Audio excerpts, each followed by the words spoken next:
I remember the night everything inside me broke.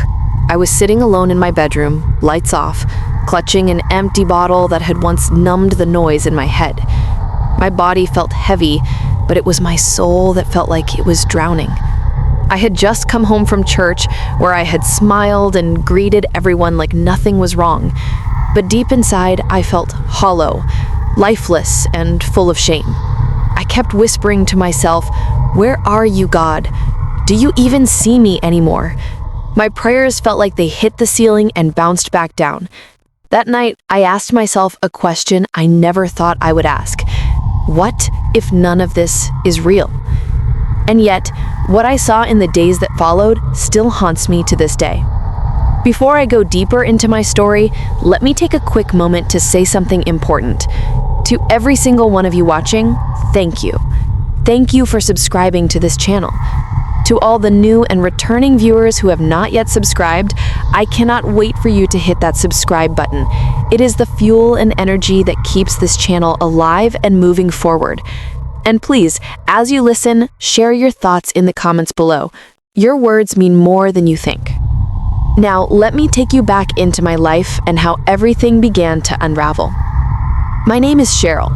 I am in my early 50s and I live in New Jersey. For most of my life, I wore the mask of a good Christian woman. I went to church every Sunday, sang in the choir, and quoted scripture when I needed to.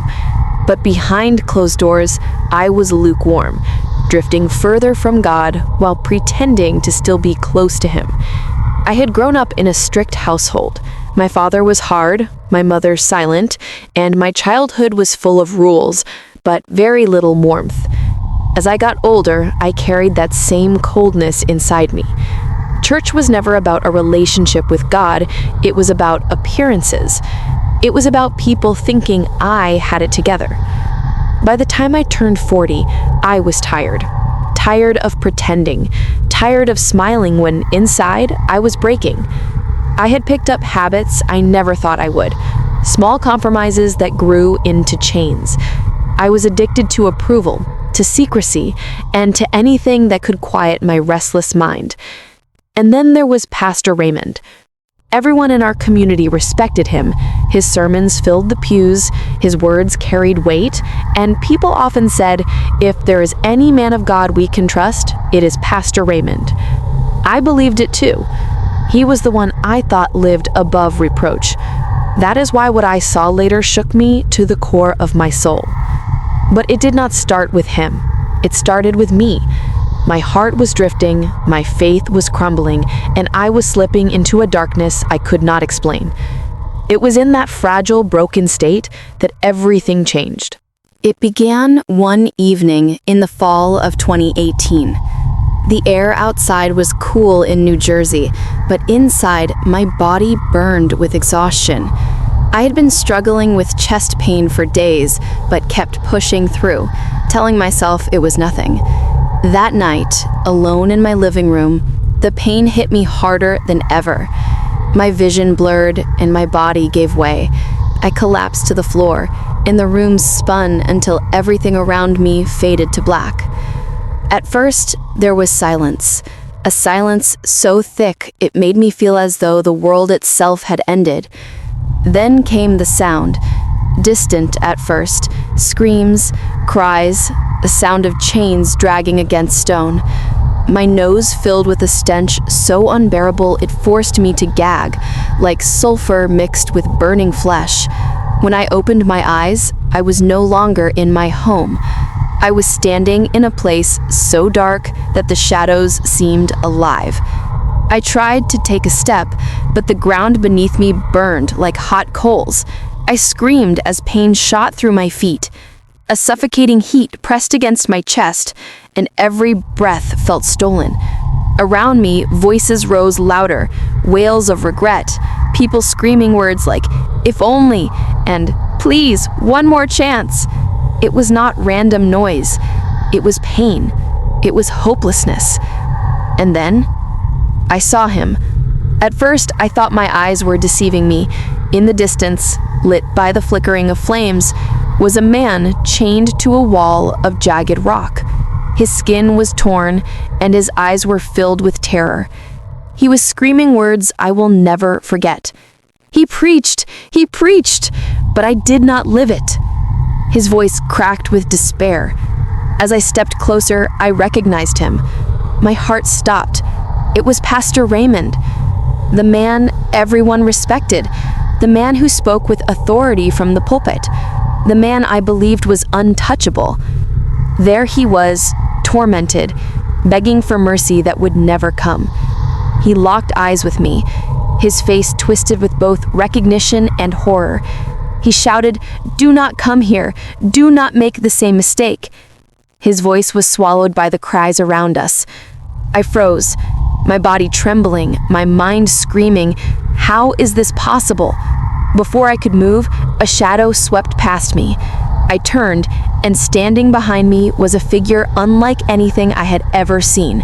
Tall, with eyes burning red, its skin blackened like ash, and its mouth curled in a mocking grin.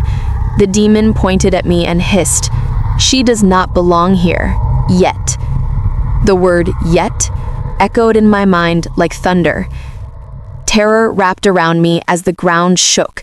I covered my ears, but the screams pierced through.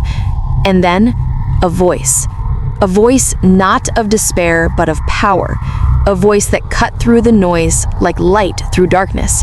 It said, "Enough. Her time has not yet come." The flames dimmed, the heat shifted. For the first time, I felt something other than fear. But I knew this was only the beginning. The moment that voice thundered, everything around me shifted. The flames that had once danced so violently began to shrink back as if they themselves were afraid. The screams faded, though they never disappeared completely. The chains clanking in the distance grew quieter, and for the first time since I collapsed in my living room, I felt a presence that was not darkness. A piercing light cut through the blackness. It was not like the light of the sun or a lamp. It was alive, radiating warmth that wrapped around me like a shield. I fell to my knees, shaking, because in that moment, I knew I was standing in the presence of something holy. The voice spoke again, but this time it was not thunder. It was gentle, filled with authority and mercy all at once. "Cheryl, your time has not yet come, but I have allowed you to see this. Go back and warn them. Tell them that appearances deceive, but I, the Lord, see the heart." Tears streamed down my face. My body felt weightless, yet my soul felt heavy with the weight of what I had just witnessed. "But Lord," I whispered through sobs, "he was a pastor. He preached your word. How could he be here?" The voice answered, "He honored me with his lips, but his heart was far from me. He lived for men's praise, but ignored my truth. Do not follow that path. Choose me fully. Holiness is not optional. It is life or death." The light grew brighter until it consumed everything. The heat, the smell of sulfur, the sound of chains, all of it vanished. And just as suddenly as it had begun, I was back. I woke up on my living room floor, gasping for air, my chest still aching, but my spirit trembling in a new way. From that day forward, I could never live the same. I had seen too much, felt too much to go back to my old life. I no longer cared about appearances.